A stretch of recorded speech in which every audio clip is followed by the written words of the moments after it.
Welcome to the Shortcuts live video on setting up your security settings.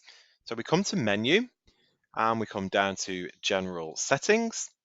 Now the third one across says Roles. So these are our security roles. So we select Roles. Now we have two default security levels here on the left-hand side. If you want to create a unique one, you can create as many security levels as you like. To do that, we just select New at the bottom, and we will pop in there our new security name, and then we'll go through what we need to tick on or not tick on. I'm just going to go with our default of employee. Now to have a look, this is a summary at the moment of what this level can actually do. So to change that, we click on permissions.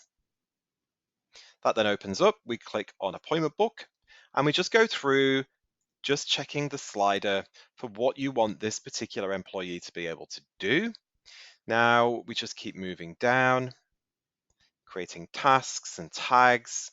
Now, create in the appointment book is just to add, it's not actually to create from scratch. It's not creating a brand new one on the system where you see that. It just means it's just adding it to the appointment book. It's creating it in the appointment book itself, not on the system as something brand new. Really, what I need to point out that is important here is underneath General.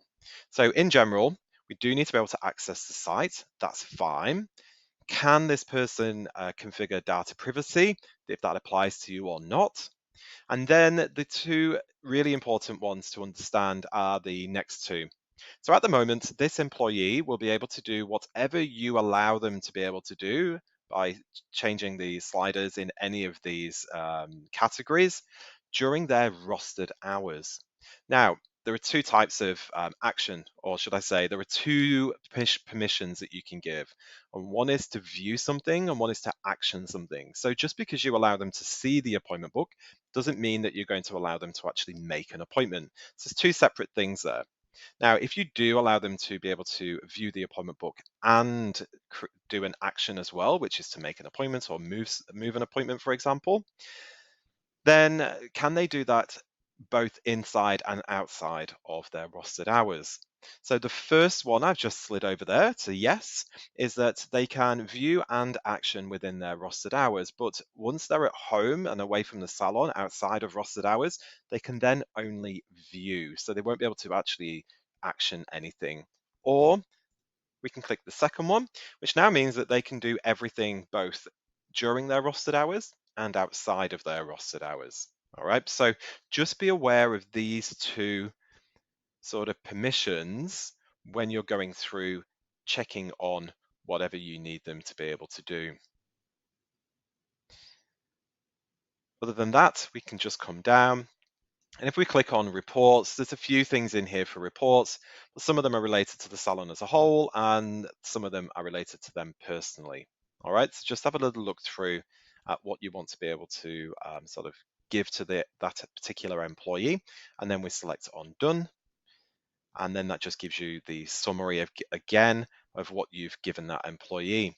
Now, how do we actually then add the employee? So you can add them from this screen if you wish, or we can go back to the employee section. We select on the employee. So here's our employee number one that's going to be given the employee security level. We come down to the bottom of the screen. We select on roles and login. We say that they can have access, give them a username and use their email. So I normally just go email and then pop the email in as their username as well. You'll then allocate the security level. And when you select done, you will see a little window pop up just to confirm that that has been set up and the employee has been sent an email with their login details.